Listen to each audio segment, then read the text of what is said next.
Hello everyone. Welcome to Recovery Manager Plus online workshop series. As always, we're delighted to have you on board. So thank you for joining us today. This is the second episode of the 3-day workshop series. Last week, we took up the Active Directory Backup and Recovery module of Recovery Manager Plus and discussed how to configure an Active Directory with Recovery Manager Plus, how to configure backups, how to control changes to ranged attributes, how to perform restore, rollback, recycle, and such. This week, we will be exploring the bare metal recovery module, and we will see how to configure full and incremental backups for domain controllers, how to create bootable recovery media with Windows Assessment and Deployment Kit. We will also see how to perform authoritative and non-authoritative restore. Let me introduce myself. I am Eben Jose. I'm a member of the tech team here at AD Solutions. Without further ado, let's get started. The scope of accidental deletions or modifications can be as small as a single object or as big as an entire domain controller. Your entire server could crash. While the Active Directory Backup and Recovery module, which we discussed last week, allowed you to recover individual AD objects, it still wouldn't shield you from a complete domain controller crash. So we took it one notch up and brought in bare metal recovery for domain controllers. BMR basically can rebuild a system from scratch, even if the entire OS has been corrupted. So if you have plans to upgrade your OS or other system softwares and are being held back by the so-called risks, then bare metal recovery is exactly what you need. Get a backup of your domain controller, do whatever you want. If something goes wrong, we can take you back in time. Bare metal recovery has also been effectively used to migrate a physical domain controller to a virtual one. So if you have plans to duplicate your environment for testing, or if you have plans to virtualize your platform, BMR can come in very handy. Let's go to a demo installation now. So this is a demo installation. This is the dashboard that we saw last week. So we already saw how to add a domain to Recovery Manager Plus. Click on the domain settings button here, and then click on Add New Domain button here, and provide the required credentials. Now, the bare metal backup and recovery module is tightly coupled with the Active Directory backup and recovery module. So the domains that we add here would automatically be visible to the bare metal module as well. To use the BMR utility, go over to the Active Directory main tab and click on the bare metal link here. And go to the backup configuration page. Now here you can see that BMR has already detected the domain controllers for the domains that can be selected from this drop down here. So I'm going to go ahead and select westforce.com, and you can see the domain controller has been automatically detected. BMR allows you to run periodic full and incremental backups separately for each domain controller in your domain. So a separate automated backup job will run for each domain controller that you have selected. You can customize the time at which the full and incremental backups would run. So select the domain controller by checking this box here and click on Configure for Backup. So a configuration window has popped up. Here you can customize the frequency for the full and incremental backups. You can set it to weekly, daily, or monthly. The same goes for incremental backups as well. Typically, it would be a good practice to fully back up your domain controllers every month or week and incrementally back up changes on a daily basis. This will reduce the amount of data you will lose from the time when something went wrong. For now, I'm going to leave them at their default values. Recovery Manager Plus gives you the flexibility to specify the number of full backups to be retained so that it doesn't take a toll on your storage. This is what basically retention is. It is the number of full backups that may be retained by Recovery Manager Plus BMR at any time. So if you have set your retention for this schedule as 2, BMR will retain up to 2 full backups and their corresponding incremental backups taken by the schedule. So when the third full backup is completed and your retention is 2, your first full backup and its corresponding incremental backups will be deleted.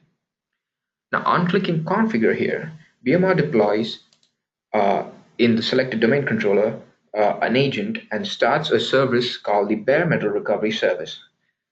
So let's see if that service has been started in the corresponding domain controller. So this is that DC. So services. Bare metal recovery. There. Bare metal recovery service has been started. Let's go back to the installation. So that is about the installation of the agent. Now, BMR works with a single repository at any point in time.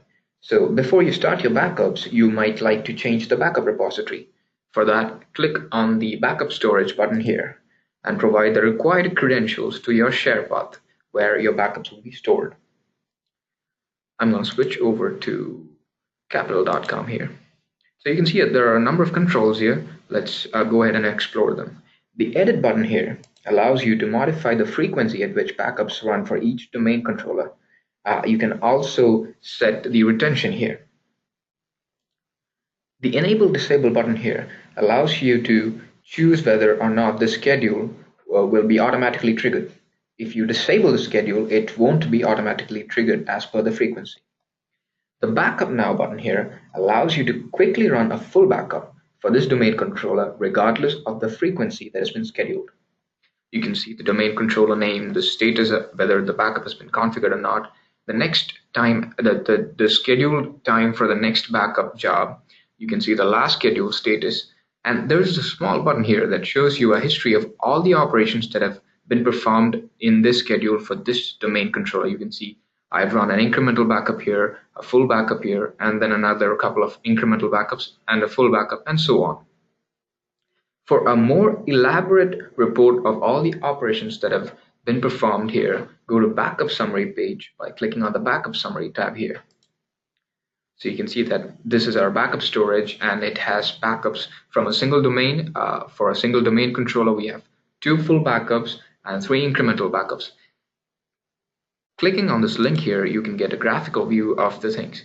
So you can select each backup to see what volumes this particular backup has taken, the date on which the backup was triggered, the total time it took, the total size of the backup, and so on.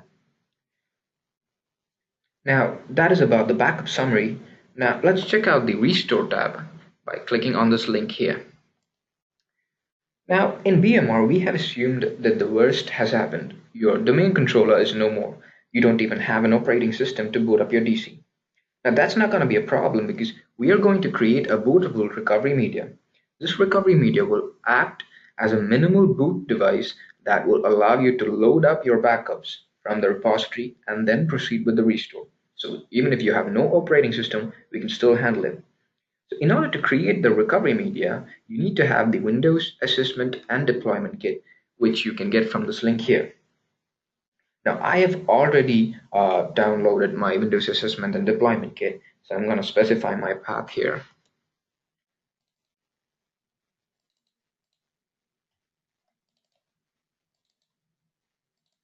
So there, this is where I have downloaded my Windows ADK. I'm going to give this path here. Click Next. Now specify the architecture of the domain controller that you want to restore to. I'm going to hit the 64-bit architecture. Click Next, or 32 if you want to, and click on Create to create the bootable recovery media. So this is going to take some time. I am going to switch over to another installation where I have already created my bootable recovery media. So this is yet another installation where I've already created the bootable recovery media. We're logging in with the credentials.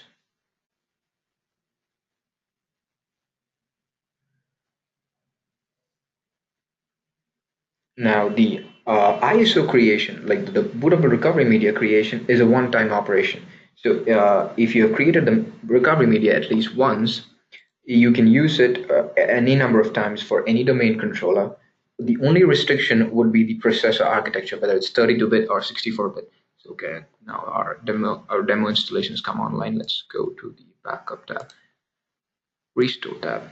So this is how the restore page would look if you have already created a recovery media. So here you can see I've created a recovery media for the 64-bit architecture, and this is the location for that particular recovery media. You can see I have a drop down for all the domains where I have backups, and this drop down will give you all the backup points to which I can restore. On the right here, we have already populated the steps to restore to a particular point. Now you can select restore points from this drop down here. Now, if you're going to perform a restore to a full backup point like this one or this one, just select that point to see the exact location of the backup files which will be populated here. So if I select this point, you can see it's at 1244, it's at this location. If I select this one, you can see that the location has changed. You will need this location when you actually do perform the restore.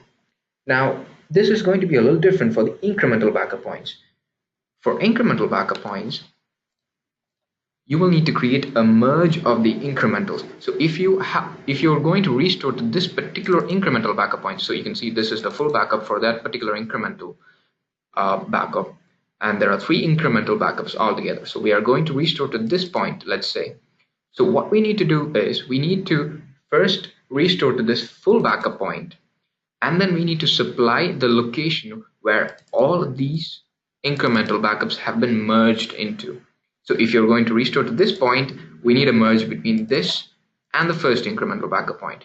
If you're going to perform a restore to this incremental backup, you need a merge of this, and this. So I'm going to restore to this point, so I'm going to create a merge of all the 3 incremental backups. And when you actually perform the restore, you need to provide the location for this backup file and this merge folder. It might have sounded a little bit tricky, but VMware actually automates all this for you. So I'm going to select this incremental point. So what will happen at the back end is we will merge the files from these 2 incremental backups. So I'm going to select this, and we have a prompt here asking you if you want to merge the incremental backups prior to that point. So click yes, and the merge has started. So this will take a couple of moments depending on the size of the incremental backup files. So since our incremental backups are small, it shouldn't take a long time.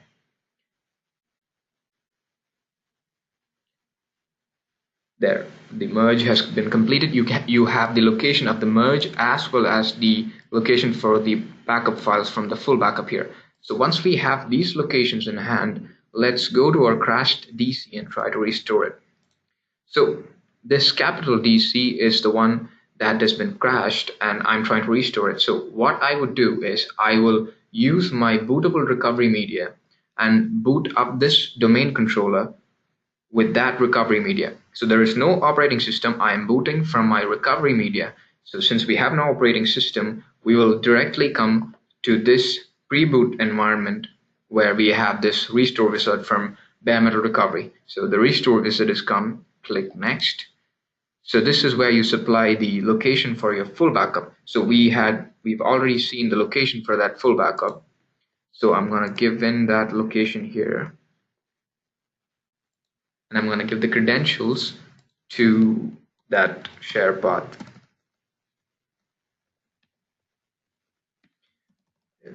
4354 and my password. Click next when you're done. So this is a confirmation whether you want to proceed with the restore. Select yes and hit next, and the restore operation would actually start. So this is going to take some time, so I've got screenshots explaining the steps. So this is the restore wizard, and we typed in the location and provided the credentials. This is the confirmation window, we already saw that, and you hit next and restore starts. So the first time it's the full backup that will be used for the restore, and then once the full backup restoration is completed, this confirmation pop-up would come asking you if you want to go ahead with an incremental restore. So if you select yes there, we will have to provide the location of the merge folder that we had created earlier. So if you select no, then that's it, the full backup has been restored. Now selecting yes you will have to supply the merge folder and then go ahead and restore to the incremental backup point. So once that is done, we will have this point. So at this point, basically, your recovery is complete. Your domain controller has been fully restored to the selected point. Now, there are one of the 2 routes that this restore operation can take. You can convert this into an authoritative restore or a non-authoritative restore. The difference being, in a non-authoritative restore, as and when your domain controller comes online, the data from other domain controllers in your domain will be replicated to the restored DC. So that is a non-authoritative restore. The data from other domain controllers will be restored to the restored domain controller. Now, in an authoritative restore, the data is replicated from the restored domain controller to the other domain controllers. So if you want this to be a non-authoritative restore, just let the domain controller reboot normally, and when it comes back online, it will have been a non-authoritative restore, and replication would begin from other domain controllers into this domain controller. Now, if you want this to be an authoritative restore where data replicates from this domain controller, reboot the system, and we will have some work cut out for us. We will have to perform a number of steps here. I've got screenshots of the steps that we need to perform to make it into an authoritative restore. So as soon as the system boots up, you have to press the F8 button to go into this BIOS post screen, and you will have to select the Directory Services Repair mode, DSRM mode, from here, and provide the DSRM password which you would have furnished at the time when the domain controller was promoted. So I gave in my credentials, and then once we've logged in, take up a command prompt, type in ntdsutil, hit enter, and then type in activate instance ntds, and then type in authoritative restore followed by restore subtree. Now this part, the last part of this command is what exactly that you want to authoritatively restore. So I'm here, what I've done is I've restored this entire domain tree. If you want to restore a subtree, you can just give the distinguished name of that subtree, or even a specific object. So once you've given restore subtree and that specific subtree, hit enter and your authoritative restore will start. And this is the final screen where your authoritative restore is complete and a replication has been completed from your domain controller, the restored domain controller, to the other domain controllers. Now with that, I think we've covered the authoritative and non-authoritative restore, and that is bare metal recovery, everyone. So with that, we will wrap up today's session. Next Wednesday, we'll meet again at the same time, and we will be taking up the virtual environment backup and recovery module. Do hit us with your feedback. Thank you all for joining today's session. I will be pausing the video feed now, but I will continue to answer your questions. Thank you.